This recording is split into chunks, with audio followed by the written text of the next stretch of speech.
creativity is fine. A bunch of people can come up with, there's lots of people in the world that can come up with great, big ideas, but it doesn't mean much if you can't actually apply leadership to that creativity to make it happen.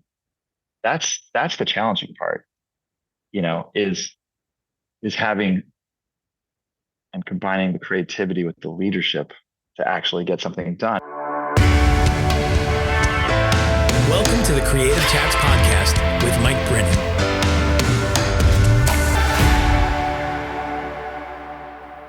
Welcome to another episode of Creative Chats. It's the podcast for artist makers and content creators where we talk about creativity, the creative process, and story. I'm your host, Mike Brennan. I'd love to invite you to stop by dailycreativehabit.com. I have created all sorts of resources for you because I truly believe that when you create, we all win. So I want to see as many of you stepping into your creativity fully, closing the gap between where you are and where you want to be. And I want to help you do that. So I've created resources like the Daily Creative Habit Journal. I've written a book, Make Fun a Habit. I have all sorts of free resources like this podcast and a Facebook group called Daily Creative Habit. Also, the paid membership for Daily Creative Habit, where we get together with like-minded creators, all pushing in the same direction, encouraging each other, and saying we're going to show up every single day to create something to get our work out there into the world.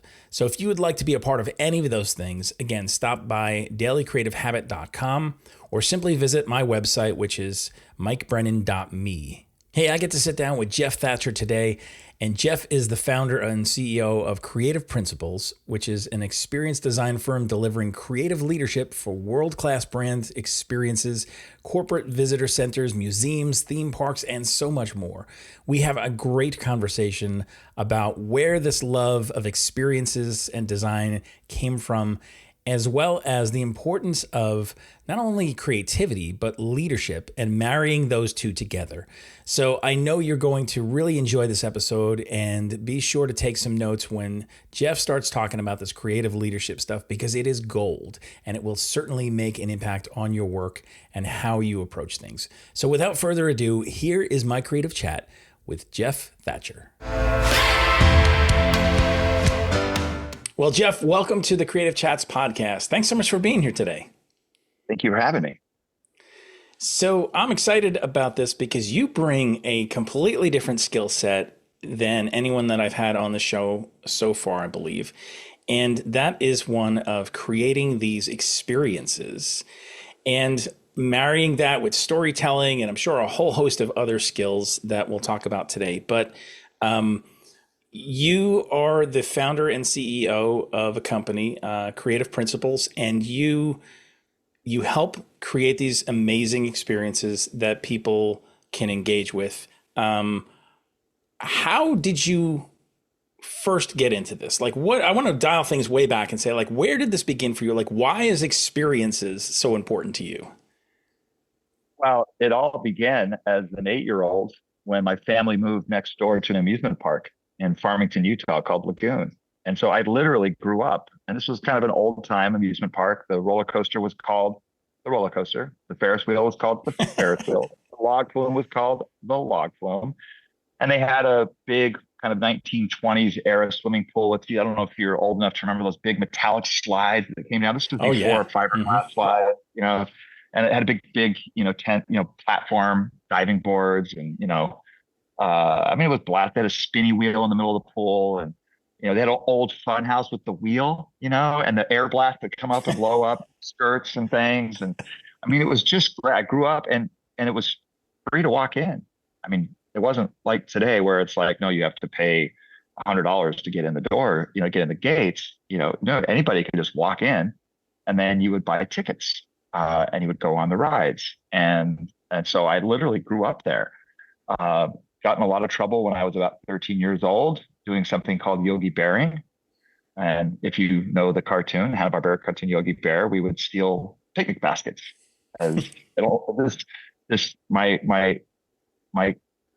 criminal past only lasted like literally 1 week because I got busted by my parents, thank goodness. And oh man, they came down on me so hard. And I still feel guilty to this day for that kid who went to go get the KFC out of the bucket, and the Kentucky Fried Chicken was gone because a bunch of jerky local kids had stolen the picnic basket and stolen the KFC. Um, and then I reformed and got a job as a cleanup boy at the swimming pool when I was 14 years old. And I worked as a cleanup boy. That was, by the way, that was the exact title, was cleanup boy. And then I worked as a lifeguard, and I really wanted to be a manager. And so I learned how to operate the train. And so I was a steam engineer, boop, boop, boop, with the train, and became a rides manager. Then moved over to entertainment. I worked in the entertainment department, basically a stage manager for like 7 shows and 100 performers. We had a marching band. We had a Wild West shootout. So I was when the stuntmen would call you or just not show up, I was the backup stuntman. So wasn't very good at it, but I was a backup stuntman. And one of our shows that was probably the most popular was called The Mormon Brothers, because it was in Utah, right? Farmington, Utah. And it started with these 2 bad guys coming to town, and they go into the sheriff's office and just bam, shoot their guns, right? And they come out and put badges on like they'd killed a sheriff. And then everybody in the town was so nice to them. People would walk across the street and, the general store manager and say, hello, brother. And how do we know we're brothers, right? the woman that runs the bakery walked across the street, brothers, how are you, brothers? Good to see you, brother. And again, these bad guys were getting really frustrated because they were like, how do they know we're brothers? And anyway, long story short, it ends with the bad guys winning. And they say, crime does pay. Thanks, folks. And they start walking out. And then the sheriff then comes out all white cowboy hat, white jeans, white vest, white shirt, has a shotgun. And these bad guys go, hey, wait a second. We shot you. We killed you. You're dead. And he just says, brothers, you forgot. You're in Utah and I done been resurrected.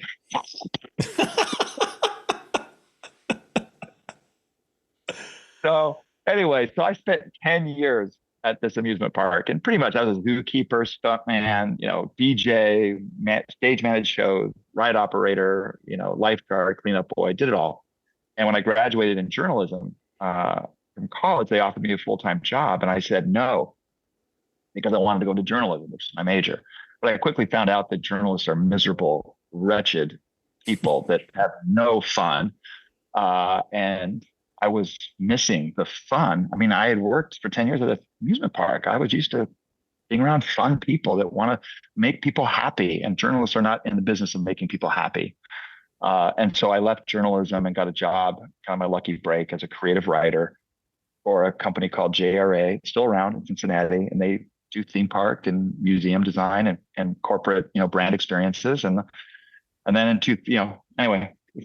Yeah, then long career, jumped around to a couple different places. Did a little sabbatical in Rio to work on a big opening ceremonies for the Olympics, Pan American Games, and then started my own company in July of 2017. And a third of our work is theme parks, entertainment attractions and experiences. A third of our work is educational and museum experiences and exhibits. And then a third of our work is brand experiences. And we primarily work on the front end, on the ideation, and then if it moves into production, we'll partner with a production company to see the concepts through. That's cool. I'm sure that you must have a wide variety of clientele and get to do all sorts of cool things. When somebody comes to you and they're looking for your assistance, typically, did they come in with some sort of idea of like, here's what we want things to look like, or here's a general thing, but we need your help to kind of make this a little more of a real thing that we can talk about? Or is there a blank slate and kind of like, hey, you guys are the experts, do what you do, because we're kind of like clueless here? I would answer that by saying yes. Mm-hmm. Both. There are times when a client will come and they'll say, we have a piece of property and we have no idea what we want to put on it, but we want it to be some type of attraction or some type of experience. Or there'll be other times where, hey, we have this zoo and we want to increase our attendance. We want to reimagine the master plan. We want to do something different. Go. Or it'll be a museum and same thing. Or I have this room in the museum. It's 5,000 square feet. We have no idea what we want to do in here, other than we want it to be a more experiential children's zone. But we don't know what the story is going to be. We don't know, we don't know what type of experience it's going to be. You know, no idea. Now, as you work with them and as you do a charrette and you brainstorm, usually you find that they do have secretly some ideas, and you got to pull some ideas and get it all together. But it really, really just depends. I mean, you are often given brief. When we were the creative directors for the grand opening of Warner Brothers World Abu Dhabi back in 2018, and they gave us a very clear brief. They wanted us to make the grand opening last longer than a day. They wanted it to be a grand opening that would last for a long time. So what did we do? Well, we produced a viral video on YouTube, Facebook, Instagram that's still going strong. Still, every month, thousands of viewers watching it. It's going, this past opening day. We built them a Batmobile, still there, today on display. We used it for the grand opening, but it's still there. In Gotham at Warner Brothers World Abu Dhabi, we built them a stage that they could use beyond opening day, and they did. They used the stage. They actually never took it down. To our great surprise, they loved the stage so much they never took it down. Built this stage right in the middle of Warner Brothers Plaza for the grand opening, and they literally didn't take it down until last year when they built a new stage. It was like up for four years. So, to answer your question, yes. Yeah, makes sense. When you're in these projects, I'm sure that because you're working at such a high level, and these experiences are not simply, just something that's, I'm sure, a temporary thing. This is larger things that are going to be there for a while and attract a lot of people through there. Where do you find inspiration to incorporate into these? Because obviously you're not wanting to look at okay, who are the competitors and what are they doing necessarily and go that route. But I'm sure there's a certain amount of here's the standard industry things that are happening, and here's what culture is telling us, and pop culture and things. But beyond those things, how do you where do you draw from for inspiration? Well, I am one of those people that believe that we lose our creativity over time, but that the human being is inherently creative, and it just is beaten out of us, or we lose it. And we're trained not to be creative.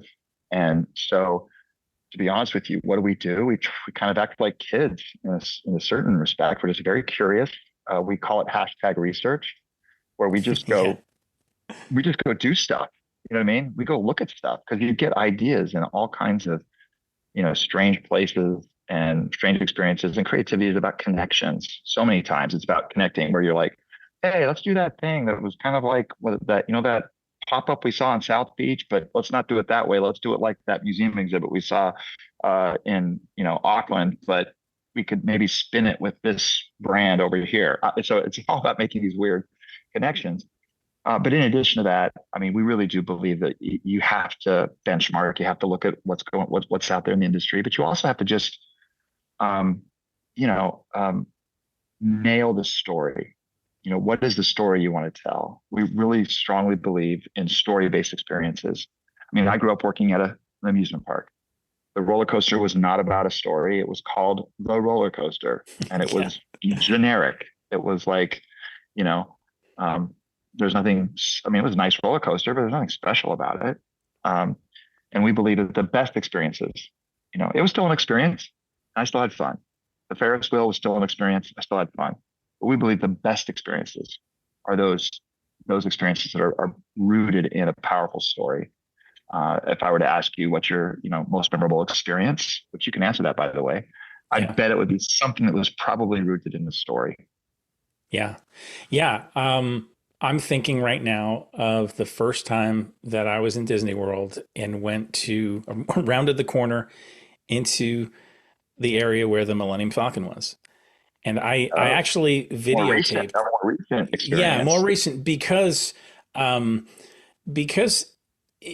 was so looking forward to this, this land that I could go into and actually become a part of, with this, thing that I had as part of my imagination growing up and formed a lot of my creative thinking and play. And now here's something that's I can actually walk into. I'm like, this is unreal. And I knew that people had told me like, brace yourself, it's going to be crazy, whatever. And so I knew that I needed to document my reaction to this. And so, and this is still, I forget exactly when, but we're still wearing masks and stuff, right? And so there's a little bit of like distance and things happening still. But I was like, I don't even care what's happening other than the fact that I'm standing in front of the Millennium Falcon right now, and I'm about to go on board and experience this ride and walk through the hallway and see the area where the chess, game was happening, and like become part of this experience for this little bit of time. And I felt like an 8-year-old kid again. And it actually made me more emotional than I thought it was going to. But it definitely resonated with me that this is something that's not only relatable for me, but important to me in my own history, Absolutely.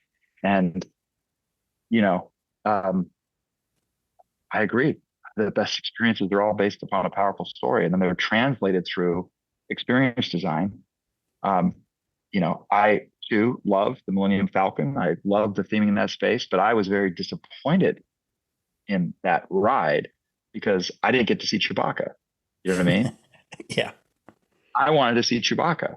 You know what I mean? I knew I probably wouldn't see Han Solo because Harrison Ford would probably charge millions and millions and millions of dollars for the rights, but still, I wanted to see Chewbacca, and I didn't get to see him, and so I was kind of disappointed. And the ride vehicle itself, being the engineer firing the grappling hook is a little.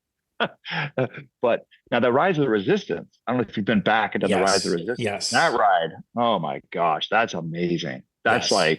that is like the best, the best.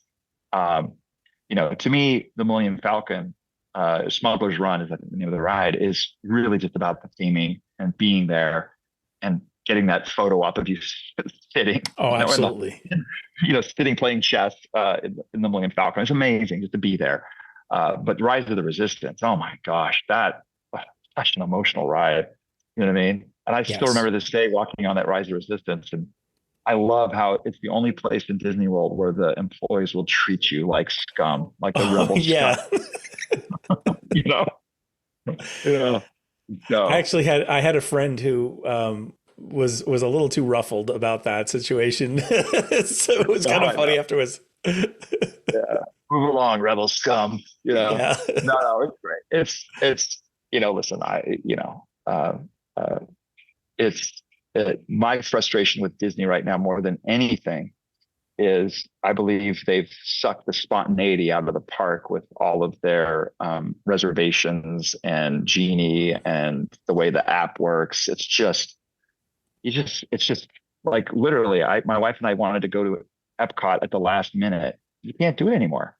Like you have to plan your vacation to Disney a month in advance. And that sucks the creativity out of you, right? Yeah. Because part of being creative is being spontaneous. And too many experiences, especially at the Disney resorts, they have taken that spontaneity, and you have to plan your vacation. You have to find out where you're going to eat and plan where you're going to eat 3 months in advance. I don't want to plan where I'm going to eat 3 months in advance. Right. I don't plan my day where I know, oh, well, it's 2:30. We better go over and ride this ride at 2:30 because that's when we have to ride the ride. I don't want to wake up at 6 in the morning and go on my iPhone to reset. Okay, great. I finally got into the queue, into the virtual queue, so I don't have to wait 6 hours. You know what I mean? It's just, I miss the old fast pass system that they used to have. In fact, there's a fascinating 1 hour documentary on YouTube about the history of Disney Fast Pass. It's just incredibly engrossing and fascinating. So anyway, sorry, we go down a rabbit hole, but you talk about creativity in the process. Of course. I tell the creatives on my team, hey, listen, if you're working and you don't get distracted and go off down a rabbit hole, you're not doing your job. You know what I mean? It's okay to go down a rabbit hole. It's okay to be you're working on, like right now we're doing a military exhibit for the College Football Hall of Fame in Atlanta, among other things. And if you don't get distracted by some of the research and go down like, oh, now I'm reading about General MacArthur and how he wore his Army A sweater as a World War One, general, and if you don't like just get distracted by stuff like that, you, the richness of your creativity is lost. So I Yeah. could go on, by the way, about the creative process, but just embrace the hashtag research mantra. Yeah. Experience stuff. The more you experience, the more creative you can be. Absolutely. And I think there's something to be said about championing curiosity, because when you're curious, you're more invested and you're looking to go like, where does this go? What else can I discover along the way? And you find things that you wouldn't find normally. Like, it opens up possibilities so much. And you don't lean on the same old because you're in new territory. And it's exciting when you can be in a place like that, be open and go like, oh, I heard this amazing story about this person that nobody knows anything about, but it's so inspiring. Is there a way that we can take that person's story and experience into what we're doing and elevate that and, honor that person, and it still helps us do what we're doing, or those kind of ideas. I think it's amazing. I think of another example, something like that, where I went to museum in where was it now? I think it was in New Orleans, and it was the World War II museum. And Oh, it's great. That's a great one. oh my goodness, Great. and the stories, right? Like you got assigned a person, and you learned about that person in the context of history and the things that happened, and then you saw the things that they saw, like through the various rooms and settings. And it for me, it made me invest more, because I was like, who is this person? What did they experience? It made it more real, if you will, like to a different level, where it wasn't just, here are the facts and figures, here's history that we've learned, but here's a fresh take on it. Yeah, and you know, that theater, Phil Hedema did that in his company, and he's just like, wow. I mean, he's like industry legend. He's amazing, and yeah, no, it's a great experience. It really is. The World War II D-Day Museum and Memorial, I think, in New Orleans. Yeah, it's really good. The only other thing I would say on creativity, and it's why our company's name is called Creative Principles, right? Hmm. Because principle is essentially, it's with an AL at the end. It's about leadership, and we really do believe that creative leadership, right? It there's a it's not just creativity. Creativity is fine. A bunch of people can come up with. There's lots of people in the world that can come up with great big ideas, but it doesn't mean much if you can't actually apply leadership to that creativity to make it happen. That's the challenging part, is having and combining the creativity with the leadership to actually get something done. And I had the opportunity to ghostwrite and do a lot of research on a book on leadership when I was much younger in my career, and I met Jim Kouzes, and he and his another professor named Barry Posner wrote a book on leadership where they talked about these 5 principles of great leadership. And I think it really does apply to creativity. So for example, the first, like these are the solid research here, right? Based on like 30 years of research, right? That the best leaders, they model the way. They model the way. And creative leadership, it requires you to fast prototype. It requires you to model a standard of excellence that you want. It requires you to test things and do fast prototypes and sketch. And, you have to, I mean, I've actually been at video shoots where I'm literally telling the actors or the models what to do, right? You have to model the way. And then the next part of it is really about inspiring a shared vision, right? Great leaders inspire a shared vision. And, in an organization, right? Um, it's different, because when you talk about a creative director, it's kind of like, I need to inspire my vision as a creative director, right? Right. It's my vision, and I need to share it with you. I need to get you to share this vision with me. And great creatives, I think, great creative leaders are able to inspire when they can persuade others to see their vision. And that's sometimes not easy to get people to see that vision. And then the third practice of great leaders that Jim Kouzes and Barry Posner identified was challenging the process. And creative leadership does require us to challenge a client's preconceptions and assumptions. But we have to make sure that as we challenge them, as we challenge the process, that it's well thought out, that we have the research. And I found the best way to challenge a client's process is to make sure that it's rooted in a story and it's rooted in the writing process that generates that story. And then the fourth of the 5 principles or practices of great leaders is to enable others to act. And creative leaders are only as good as the talent around them.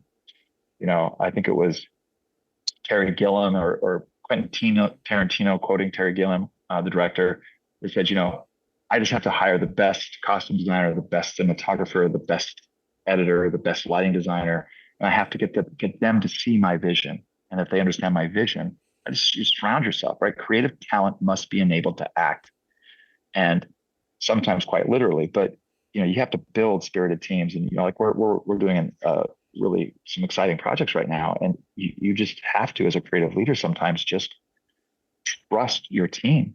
And give them the freedom to do what they want. And then finally, the 5th principle of this creative, of leadership, and again, I apply it to creativity, is encouraging the heart. Great leaders encourage the heart and soul of those around them. And we believe that the best way to do that is to let creative people experience their work or experience any work. I think it's so sad when there'll be somebody, a lower level creative, graphic designer or whatever it is, who worked on a project for a year. They put a little blood, sweat, and toil into it, and then they don't get to go see it.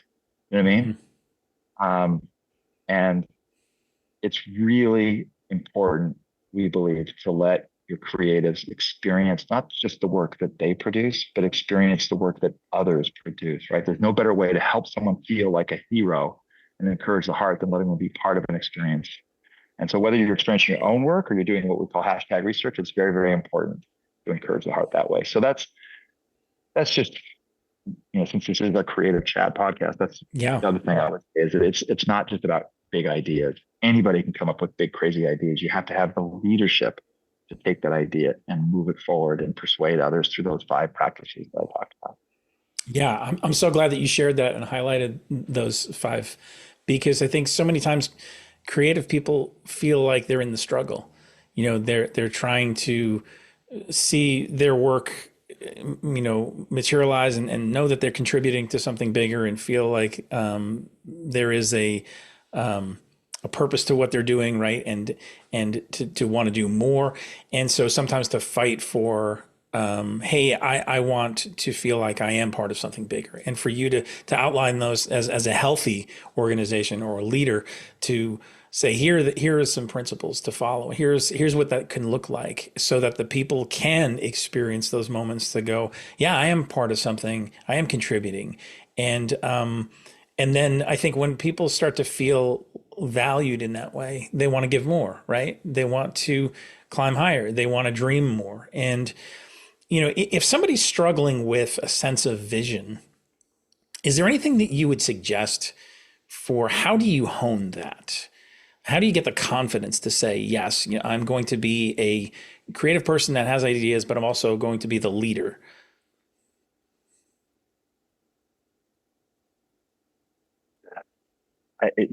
Again, I think the initial question you ask is, how do you, if you're having someone who's struggling to catch the vision, how do you persuade them?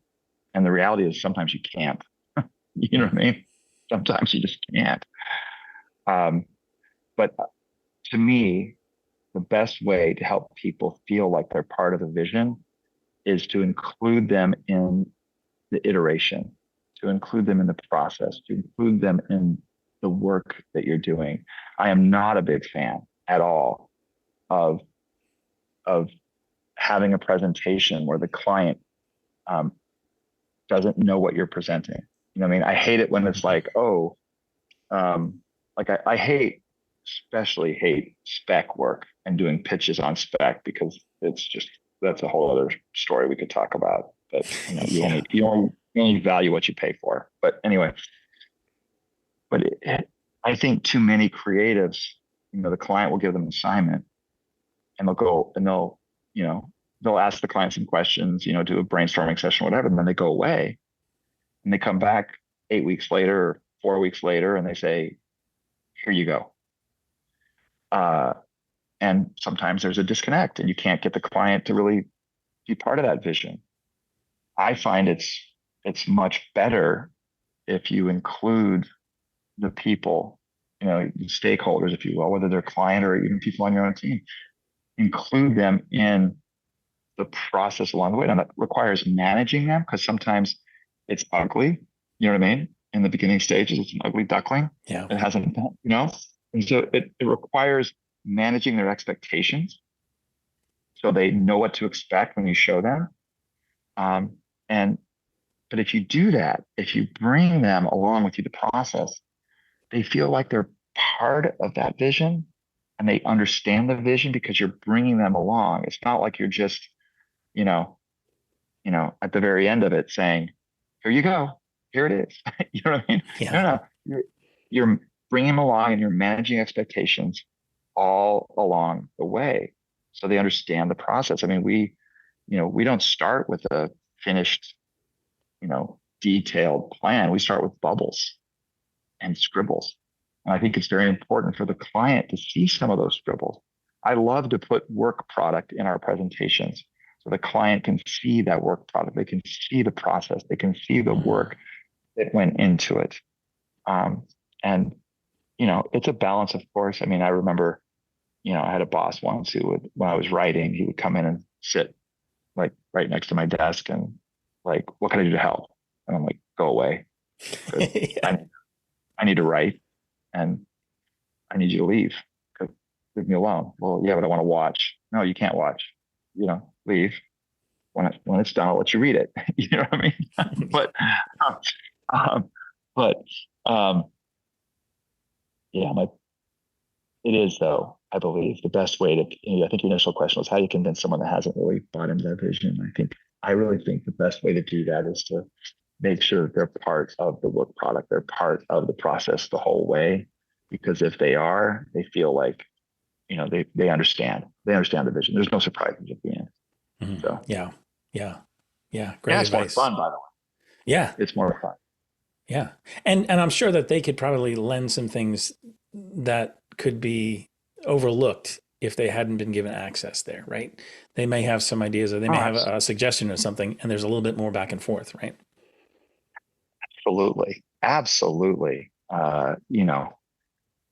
We get ideas all the time throughout the whole journey with that interaction. And I love it best when you can't remember who came up with the idea, because there were so many people involved. It's like, I don't even know who came up with the idea, because we were all, taking this concept, presenting it, massaging it, working on it, talking about it, and then it just kind of evolves. So, yeah.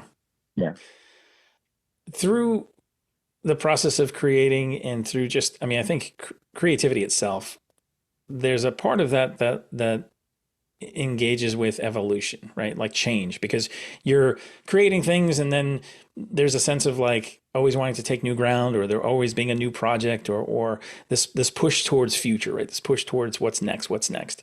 Can you maybe talk a little bit about how have you seen evolution play out in maybe your journey of how you've worked in your process, or maybe the type of work that you've done, or like anything that you can think of that evolution has touched in your journey?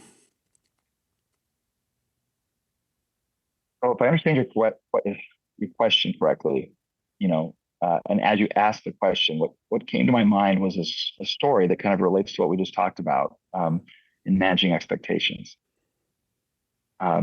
So again, I'm going to share the story, and I hope it answers your question. If it doesn't, Sure. I apologize. Oftentimes in the industry we're in, we have a client who says they want something groundbreaking, right? And we always, when that happens, we always push back and we say, are you serious? Because you need to tell us right now if you're serious.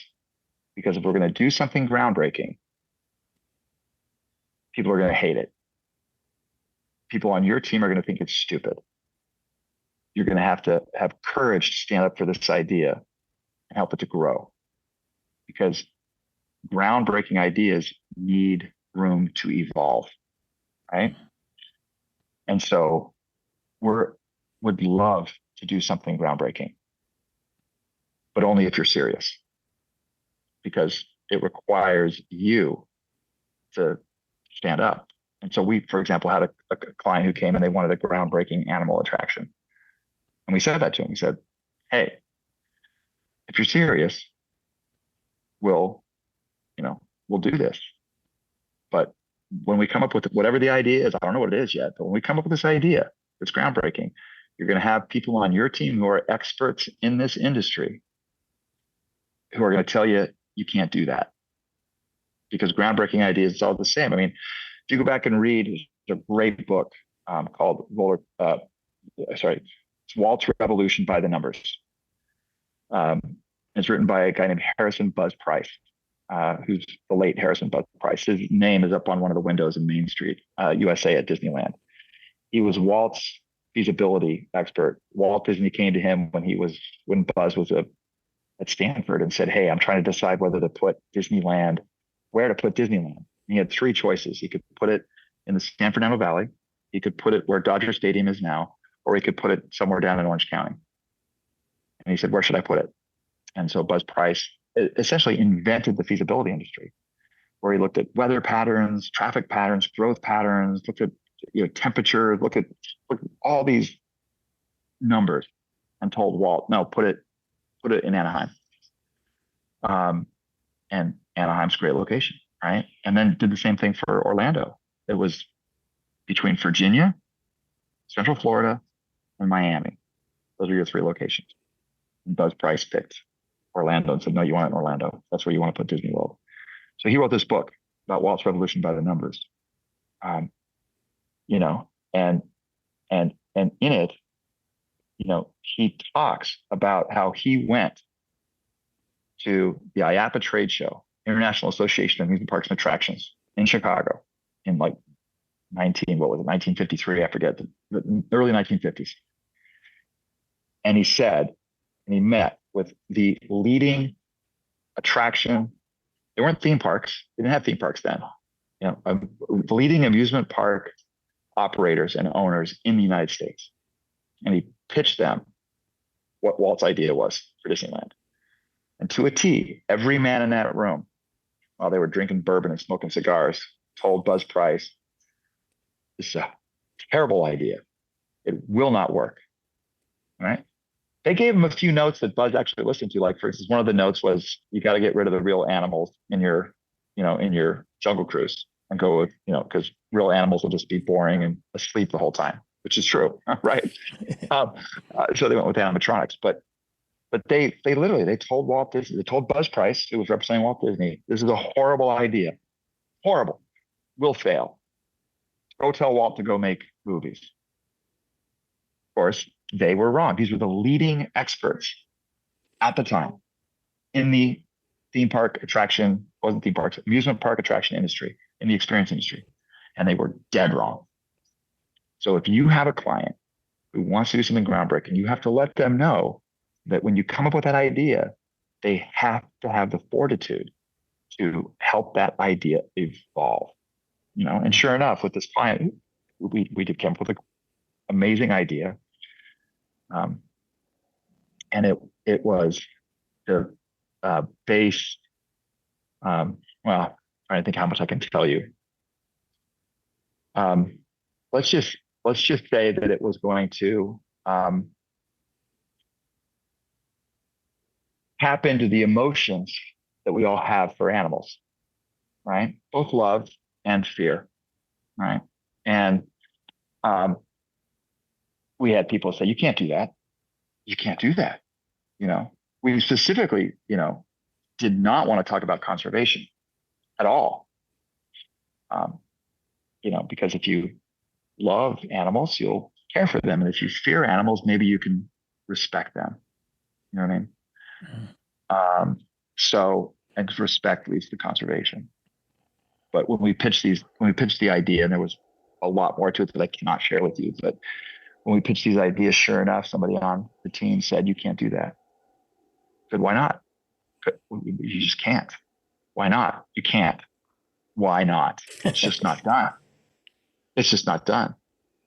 You know what I mean?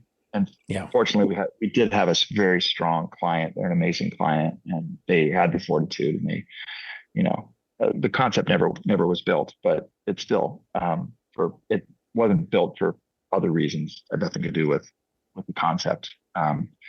Sometimes Marty Sklar, the late Marty Sklar, who Mhm. ran Imagine for years, said there's no precious ideas. And what he meant by that is sometimes it's just not the right time. It's just the idea could be wonderful, but it's just not the right time Yeah. for the idea. So you can't fall in love with your ideas. I mean, I love that idea we pitched and developed. We did a vision for it. They did a business plan, and it was awesome, but it just wasn't the right time for a variety of reasons. But yeah, so if someone asks you to do something groundbreaking, just make sure that they're serious before you do the work, because if they're not serious, it's a waste of time. Yeah. Yeah. They're I, going I, to come I up. think, If it's truly groundbreaking, people are going to hate it. yeah, I think it goes back to what you were saying before, even just about creative leadership, right? Because when you have that vision, when you're able to embrace um, that process and say, okay, people always say like, I want to do something new, I want to do something innovating, but digging down deep, not a whole lot of people really want to do the work that's involved, or take the risk or perceived risks involved with doing innovative work. And like you said, you probably, the line, "We can't do it because it's never been done that way," or "This is the way we've always done it." Like those phrases are ones of safety and caution and, status quo, right? But finding those people who are willing to lean into that and go like, yeah, let's do something different. To do something different, we need to go places we've never gone before. I think those are the moments where I think that's pretty inspiring, right? I have to tell you, that's why it's so important as creatives that we should never, ever, ever, ever, ever, ever work for free. Hmm. Ever. Don't do it. Don't give away your work for free, your creativity for free, because if you do, this is exactly what's going to happen, right? Some mid-level marketing person, some VP of brand or VP of marketing or whatever it is, will come to you and beg you, please, it's just, just please do it on spec, and please do, oh, it's a huge opportunity and it'd be great. And oh my gosh, it's a huge opportunity for you. Please, would you just do this concept for me? Right. So you'll do it. You'll do something that you should have charged $30,000 or $60,000 or more, and you'll do it. You'll do the idea. You'll give it to your friend who works at this company or client or VP, whatever. And that VP, it might be the most innovative work you've ever created, right? It usually is. It's great work. And you give it to that VP, and the VP, maybe even with you, takes it into the CMO for a pitch. And the minute that CMO questions it, your VP folds like a rag doll, because guess what? They don't have to defend the money they spent on your groundbreaking concept. So if there's any pushback, they fold, Yeah. wipe their hands. Doesn't matter, right? But if they spent $60,000, they have to stand there in that CMO and defend your idea, because they have to defend the money they spent on that idea. And they have to show and prove that no, this is groundbreaking work. But Yeah. unfortunately, that just doesn't happen if they don't value. You only pay you only value what you pay for. And if they didn't Hmm. pay for your work, they're not going to value it. And as soon as there's pushback and great ideas, there's always pushback, always, always, always pushback on great ideas. And if you give them a great idea, the moment there's a pushback, they'll fold and they'll leave you Yeah. Frustrated. Yeah. No skin in the game. No skin in the game. Yeah. Important words. Geoff, I got to say, I've really enjoyed our conversation today and just the wisdom that you've shared. And just the way that you think, the way that you come around things and challenge processes and bring people along with you to create these amazing experiences. Thank you for the work that you do. As we kind of wrap things up today, where can people go to find you? I know you wrote a book. If you want to give a little shout out to that and where people can find that. Sure. Well, first of all, thank you. And thank you for listening. I talk too much. My wife says I talk too much. Ironically, I'm one of 11 children, and I'm the quiet one in my family, which is very scary. That's a very scary thing. But hey, you can find me. I'm right now sitting at the Good Time Hotel in South Beach. Came down to do some work at the F1 experience down here in Miami this week. But no, listen, there's lots of ways to find us. You can go to creativeprinciples.com. You can just Google me, Geoff Thatcher. It's Geoff with a G, Geoff Thatcher. And find me on LinkedIn. We have a Substack. We have a YouTube show called Park Pals. And of course, the name of the book is The CEO's Time Machine. And it is really all about creativity. And it's about a kind of an Elon Musk type of CEO who is retiring and turning over the reins of his company to his protege. But before he does, he has to take his protege into his research garage, and everybody thinks he has a time machine. So the book is really about whether there's a time machine or not in this garage. So intriguing. Yes. So we did that. It was we've had several pandemic passion projects, and that was when the pandemic hit. I turned to my daughter, Zoe. We're a family company too, by the way. My daughter, Zoe, is our illustrator.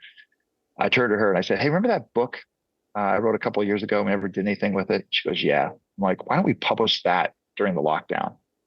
And so we got it out in like 5 weeks. She did like 43 illustrations in 3 weeks. We edited the book, proofed it, designed it, worked with a publisher we knew to get it published, and did it in 5 weeks during the pandemic. And it was a blast. Of course, we didn't know the pandemic was going to last so long. Right. Yes. Never going to do that again. Anyway, but yeah, CEO's Time Machine. And again, thank you so much. Love your artwork, by the way. I can see it behind you. Thank you. I was going to see your artwork, but it's really great. Thank you. I appreciate it. Well, I'll be sure to put all those links in the show notes so people can find you easy and get a copy of your book and follow along with your amazing work that you're doing. All right. Thank you so much.